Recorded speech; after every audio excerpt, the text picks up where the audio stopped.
Hispanic heritage is like a colorful mosaic, each piece telling its own unique story. From the catchy beats in Spain to the awesome street dances in Latin America, it's a celebration that brings everyone together. Our cuisine tells a story of generations, of grandmother's secret recipes, and the fusion of flavors from across oceans. It's a tale of resilience, innovation, and love. And here's the cool thing. Being Hispanic isn't about looking a certain way. We're a mix of backgrounds, and that's what makes our community so unique and vibrant. Throughout history, Hispanic leaders have shaped our world. Simón Bolívar, the liberator, freed nations from Spanish rule. César Chávez championed rights for farm workers. Frida Kahlo, with her iconic art, captured Mexico's soul. Mario J. Molina, a trailblazing chemist, highlighted ozone layer concerns. Ellen Ochoa, the first Hispanic woman in space, reached for the stars. José Hernández, from fields to space, showed dreams have no bounds. And Rodolfo Linares, diving deep into our minds, expanded our knowledge. This month, let's dive into this rich tapestry of culture and history. Because Hispanic heritage is all about celebrating our shared stories and connections. Now that we've celebrated the beauty of Hispanic heritage, you might be wondering, what exactly does Hispanic mean, and how is it different from Latino? It's a common question and understanding. The difference is key to appreciating the depth and diversity of our communities. Latino and Hispanic. Hispanic and Latino. The two words are often used interchangeably, but they are not the same thing. The difference lies in the words itself.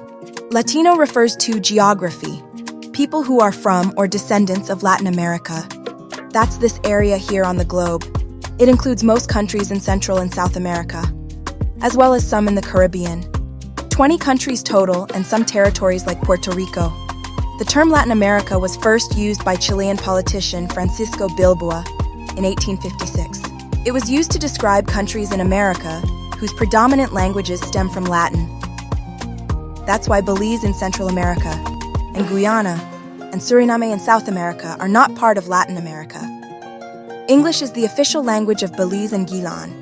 Dutch and Sranan-Tongo are spoken in Suriname. In the most literal sense, Hispanic also refers to language. People who are from or descendants of Spanish-speaking countries.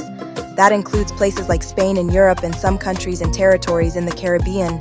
It excludes countries like Brazil and others in Latin America where the predominant language isn't Spanish.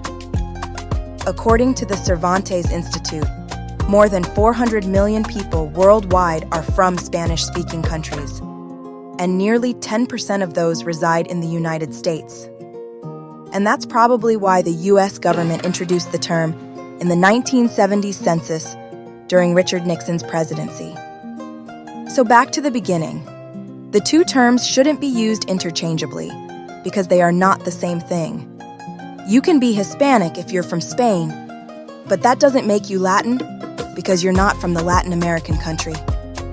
You're Latin if you're from Brazil, but you're not Hispanic. But you can be both. For example, if you're a Jefferson student and your family is from Mexico or El Salvador, then you're both Latin and Hispanic because Mexico and El Salvador are Hispanic and Latin countries. Now that we've explored the rich tapestry of what it means to be Hispanic and Latino, it's time to hear from some real voices. Right here at Jefferson, we have a diverse group of students with roots in different Latin countries. They've graciously shared their personal stories and experiences with us.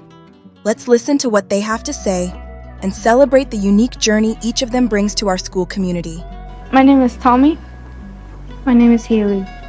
I'm in 8th grade and I'm in 7th grade. My name is Andrea Carter and I'm in the 7th grade. My name is Milton Valle and I am in 6th grade. Hi, my name is Gael and I'm in 6th grade. So, most of my family is from Mexico and my parents are from America. My parents come from León, Guanajuato, and most of my family lives there in Mexico. Well, my parents' country of origin is America, but my grandma and grandpa, they were both born in Mexico and they both moved over here. And then that's how they had my mom and then my mom had me. Yes, a lot of people think I'm from Mexico, but I am actually from Salvador.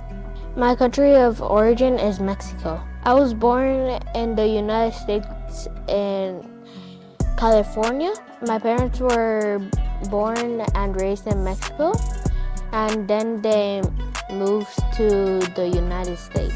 So I speak English at home with my parents, but sometimes they speak Spanish to us.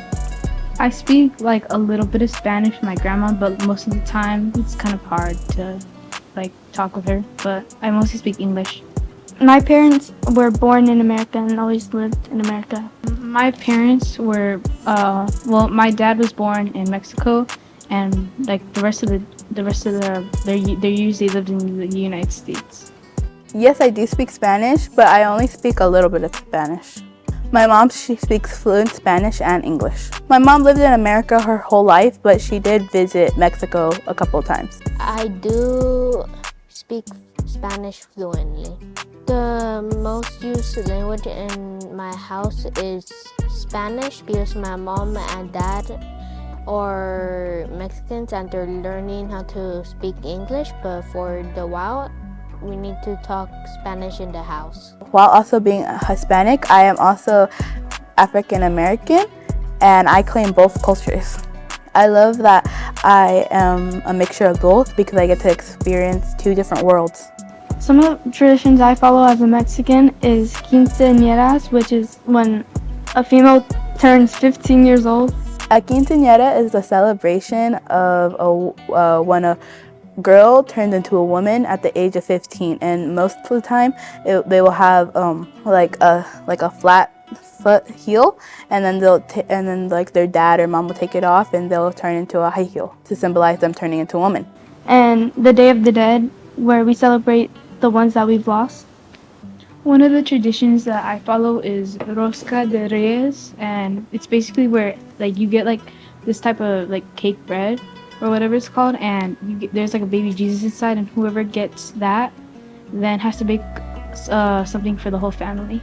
Some things that I do in my culture are the first communion. Me and my family, we like in November we make like around 1,000 tamales, and last year we made about like 700.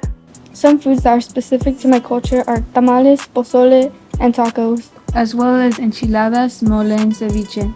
Pupusas, tamales, and panes con pollo. Some foods that I eat in my culture are tamales, pozole. At school, me and my friends mostly speak Spanglish. And Spanglish is basically Spanish and English mixed together. Sometimes kids at school, or at least me at family parties, I get called a no sabo kid.